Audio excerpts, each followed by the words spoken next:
Olá, meus amigos, tudo bem? Vamos começar hoje uma série de aulas, mini aulas sobre resumos de direito penal.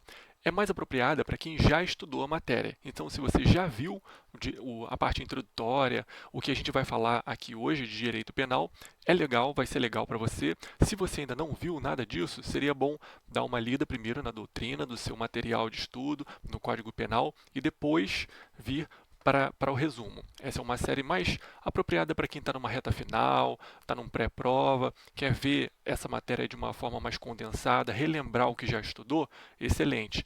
Mas se você ainda não viu, eu acho que não vai ser tão produtivo assim. Mas vamos lá? Começando sobre a introdução do direito penal, a gente fala sobre o conceito.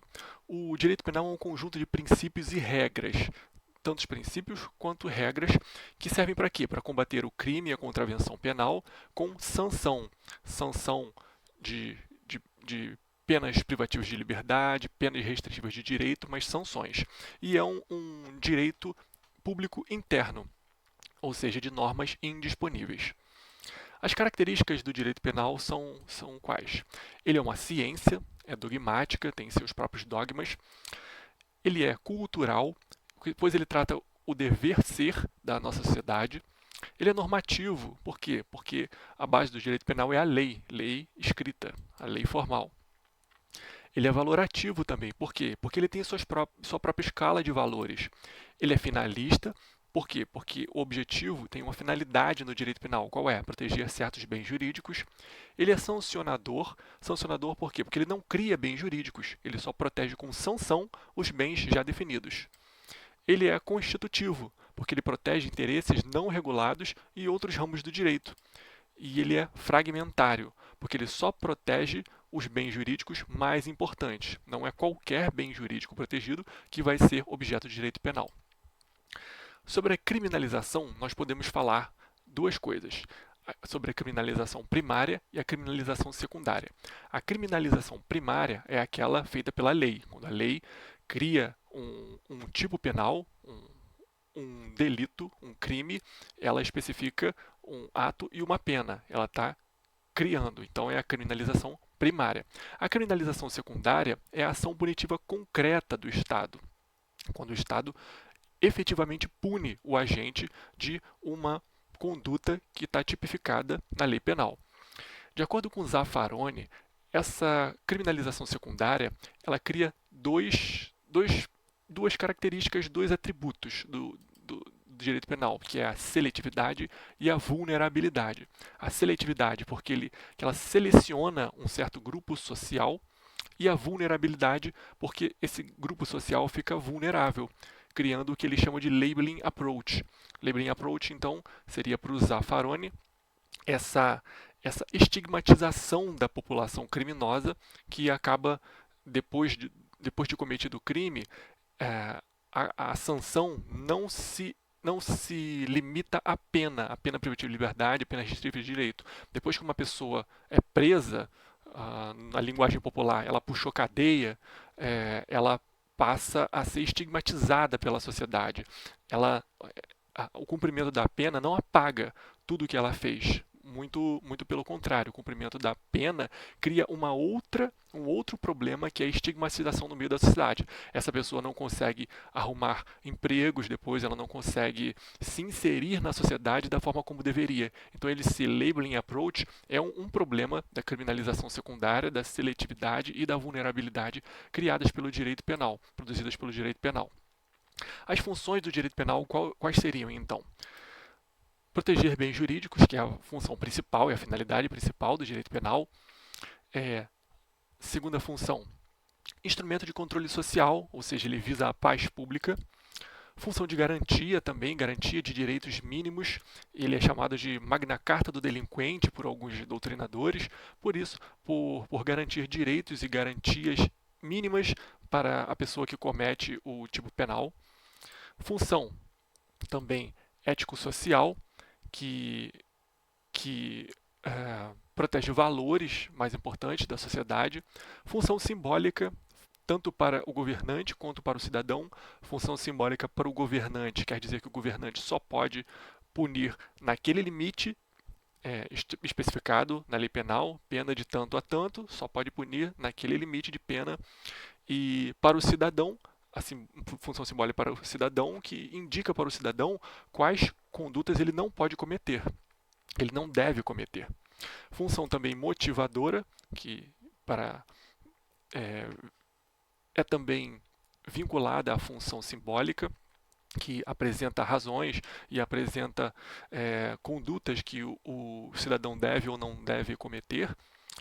Função de redução da violência estatal, também vinculada com a função simbólica para o governante.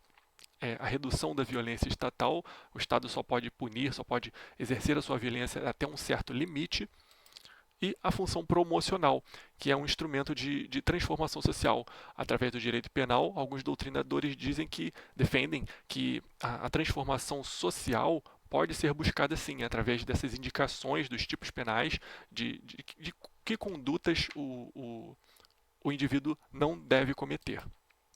A gente também pode falar do direito penal como ciência em três grandes ramos: a dogmática, a política criminal e a criminologia. A dogmática é aquela que trata com o que deve ser, o dever ser. A ciência dogmática do direito penal, então, ela trata do dever ser. Como deve ser a sociedade, como nós queremos essa sociedade. Então, essa sociedade cria leis que criam crimes, tipos penais, e esses tipos penais são o dever ser. Então, a ciência dogmática do direito penal, como a gente estuda, a gente compra lá o livro de direito penal, essa é a ciência dogmática, o dever ser. A política criminal, ela estuda o direito penal, trazendo críticas e reformas. Então, essa é a política criminal. E a criminologia, ela estuda o que é o direito penal na prática. Ela vê lá a cadeia, a superlotação, ela vê as más condições de trabalho dos carcereiros, dos policiais, as más condições de convivência dos presos. Então, ela apresenta, na verdade, o que é, como funciona e, na prática, como está sendo utilizado o direito penal. Essa é a criminologia. As divisões do direito penal. As divisões do direito penal a gente pode falar em direito penal fundamental ou direito penal complementar. Direito fundamental são as normas e princípios gerais. Direito penal complementar são as leis extravagantes. Então, fundamental seria, por exemplo, o Código Penal. Complementar seria as leis complementares, as leis extravagantes que tratam de direito penal também. A Lei 9.099, a Lei Maria da Penha, a lei de Crimes Ambientais, todas essas são leis complementares, ou leis secundárias, o direito penal secundário. A gente também pode dividir o direito penal em comum e especial. Direito penal comum é o Código Penal normal, e o direito penal especial são as leis especiais. Direito penal geral e local. Geral é aquele que abrange todo o território nacional. Local é aquele que abrangeria só certo estado, certa região do país. Direito penal subjetivo e objetivo. Direito penal objetivo seriam as leis em si, e o direito penal subjetivo é o direito de punir do Estado. Direito penal material e formal. Material seria o direito penal substantivo, formal seria o chamado antigamente de direito penal adjetivo. A doutrina não chama mais de direito penal adjetivo, direito processual, porque é o Código de Processo Penal, né? Por quê? Porque ele não é um acessório, ele é um direito, ele é um ramo próprio, um ramo com suas próprios princípios, próprias regras. Então ele não é adjetivo ao direito material. Então, o direito material é aquele que tipifica os crimes, direito formal é aquele que traz as regras de processamento, as regras de tratamento desses crimes tipificados no direito material. Então, simplificando, em linhas gerais, o direito material seria o Código Penal, o direito formal seria o Código de Processo Penal. Em linhas gerais, seria isso. É claro que há exceções, né? A gente vai encontrar normas de processo penal no Código Penal. Então, o que a gente está falando aqui é em linhas gerais. Sobre as fontes do direito penal, quais são?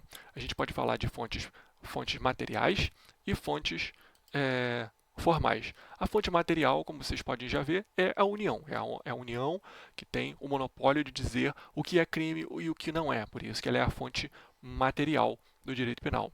As fontes formais, elas podem ser imediatas ou mediatas.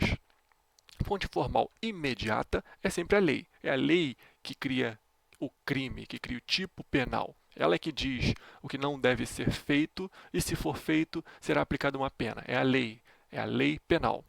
E temos também fontes mediatas. O que são fontes mediatas? São aquelas que auxiliam na compreensão da lei penal. A Constituição é uma fonte mediata porque ela não cria crimes, ela tem até mandamentos de criminalização. Alguns crimes, algumas condutas que devem ser criminalizadas pela lei, mas ela não cria crimes em si. Quem cria crime é a fonte imediata, que é a lei penal, é o Código Penal, a lei de crimes ambientais. A gente pode falar da lei de crimes tributários, a lei que cria crimes contra as relações de consumo. Então, essas são todas fontes imediatas, mas a Constituição não é uma fonte imediata, ela é uma fonte mediata do direito penal. Também a jurisprudência é uma fonte imediata, a doutrina, os tratados, os costumes, os princípios gerais do direito, os atos administrativos, todos esses são fontes mediatas, porque auxiliam na compreensão do direito penal, mas não criam crimes, não criam tipos penais em si.